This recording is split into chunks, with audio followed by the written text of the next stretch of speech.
얘는 스테고사우루스, 얘는 이구아노돈, 그리고 얘는 메갈로사우루스입니다. 그런데 불과 200년 전으로 거슬러 올라가면 녀석들의 복원도는 이랬습니다. 이런 공룡들이 지금의 모습이 되기까지는 우여곡절 많은 이야기들이 숨어있죠. 공룡 연구의 역사와 복원도에 대한 이야기 지금 시작합니다.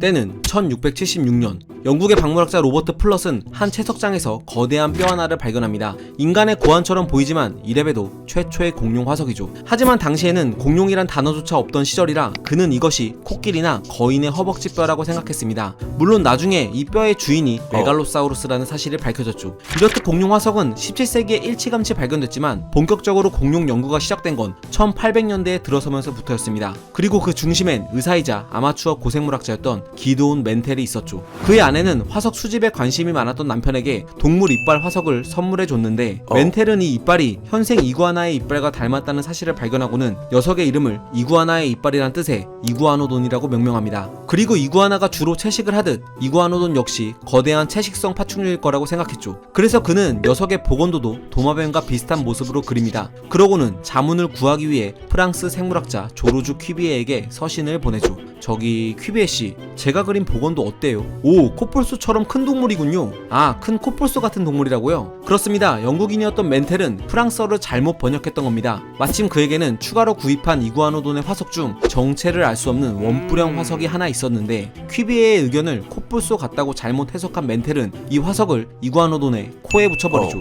물론 잘 아시다시피 훗날 이 화석은 이구아노돈의 엄지로 밝혀집니다. 그런데 당시 이렇게 엉터리로 복원된 공룡은 이구아노돈 뿐만이 아니었습니다. 메갈로사우루스는 악어와 늑대를 섞어놓은 모습으로, 원래는 이런 모습의 힐라이오사우루스는 육지 이구아나처럼 복원되곤 했죠. 그도 그럴 것이 당시 저명한 고생물학자였던 리처드 오원마저도 앞선 세 동물 모두 네 발로 걸었을 거라고 주장했기 때문에 이런 복원도에 큰 이견이 없었던 겁니다. 한편 오원은 이 파충류들의 다리가 지금의 파충류들과 달리 모두 아래로 곧게 뻗어 있다는 사실을 발견하고는 새로운 이름이 필요하다고 생각했죠. 그리고 마침내 1842년 이 동물들에게 그리스어로 무서운 도마뱀이란 뜻의 다이노소어란 이름을 붙입니다. 공룡이란 이름이 탄생하는 순간이었죠. 이렇게 공룡학자 타이틀을 거머쥔 오원은 영국 왕실로부터 수정궁 정원에 공룡을 전시해달라는 부탁을 받게 됩니다. 이에 오원은 당시 유명한 조각가였던 벤저민 호킨스와 함께 시멘트로 실물 크기의 공룡 모형을 제작하죠. 공룡 모형이 어찌나 컸던지 호킨스는 1853년 연말에 고생물학자들을 초청해 자신이 만든 이구아노돈의 모형에서 성대한 만찬을 즐기기도 했습니다. 그리고 이때 복원돼 수정궁에 전시된 공룡들은 지금까지도 남아있는데 모두 코뿔소나 코끼리처럼 네 발로 걷고 긴 꼬리를 땅에 질질 끄는 모습들 뿐이었죠.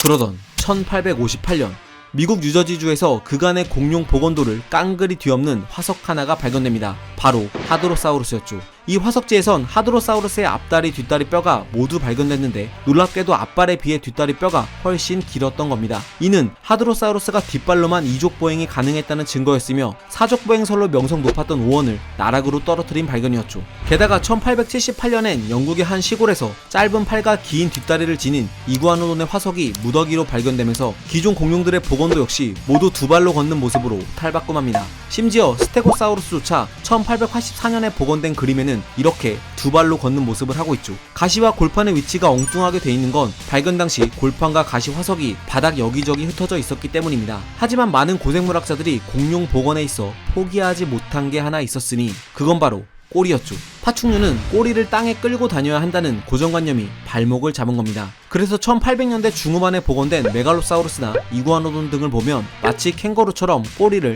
땅에 착 붙이고 서 있죠. 이런 고정관념이 어찌나 심했는지 1892년 고생물학자 루이 돌로는 이구아노돈의 전신 골격 화석을 복원하던 중 꼬리뼈가 구부러지지 않는다는 것을 알면서도 꼬리를 끌고 다니는 자세로 복원하기 위해 꼬리뼈들을 억지로 꺾거나 부러뜨렸습니다. 그리고 1900년대 들어서 트리케라톱스, 브라키오사우루스 같은 네발 공룡을 포함해 다양한 공룡들이 발견됐음에도 꼬리는 여전히 땅에 끄는 모습으로 그려졌죠. 이와 더불어 20세기 초 대다수의 고생물학자들은 이토록 다양하게 번성했던 공룡들이 완전히 멸종한 건 공룡이 멍청하고 둔했기 때문이라고 여겼는데요. 때문에 당시 공룡들은 주로 습지 안에서 느리고 둔하게 어슬렁거리는 모습으로 묘사되곤 했습니다. 그러나 1970년대 공룡을 바라보던 기존의 관점들이 완전히 개박살납니다. 그리고 공룡 르네상스 시대가 펼쳐지는데 그 포문을 연 주인공은 바로 데이노니쿠스였죠. 존 오스트롬 교수는 가볍고 날렵한 몸을 지닌 이 공룡은 날쌘 사냥꾼이었으며 여러 마리의 데이노니쿠스가 테돈토사우루스와 함께 발견된 것을 근거로 이들은 집단 사냥까지 한 영리한 공룡이라고 주장했습니다. 여기에 그는 데이노니쿠스의 골격이 시조새와 비슷하다는 것을 토대로 지금의 새가 공룡으로부터 진화해 왔을 거라는 파격적인 주장까지 들고 나왔죠. 게다가 공룡 발자국 화석지에서 공룡의 꼬리가 땅에 깔린 흔적들이 전혀 발견되지 않자 공룡은 꼬리를 하늘로 치켜 세우고 다녔을 거라는 의견이 학계의 자리를 잡습니다. 재미있게도 우리나라의 공룡 발자국 화석지에서 공룡의 꼬리 흔적이 전혀 보이지 않는다는 것이 앞선 주장에 강력한 증거로 작용하기도 했죠. 이런 사실은 보건도에도 고스란히 반영돼 이때부터 공룡은 꼬리를 들고 다니는 역동적인 동물로 묘사되기 시작합니다. 또 앞서 오스트롬 교수가 주장했던 공룡이 새로 진화했다는 가설도 처음엔 많은 조롱을 받았지만 1996년 깃털 공룡 시노사우롭테릭스의 발견을 시작으로 프로토아르케옵테릭스, 에피덱시프테릭스, 시노르니토사우루스 등 수십 개의 깃털 공룡 화석이 쏟아져 나오면서 새가 곧 공룡이라는 주장 역시 정설로 자리매김합니다. 뒤이어 공룡의 피부 연조직이나 피부 색소 등의 발견으로 여기 보이는 것처럼 수많은 공룡 보건도에도 큰 변화의 바람이 불었죠.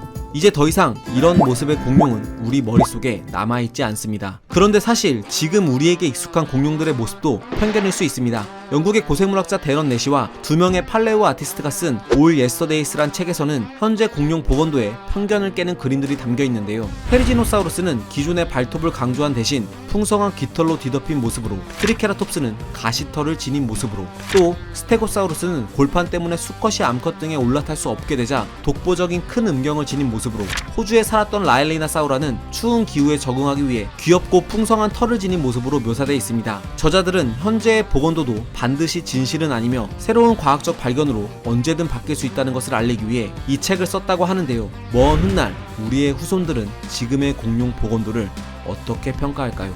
과학은 세상을 보는 창, 지금까지 과학 드림이었습니다. 감사합니다.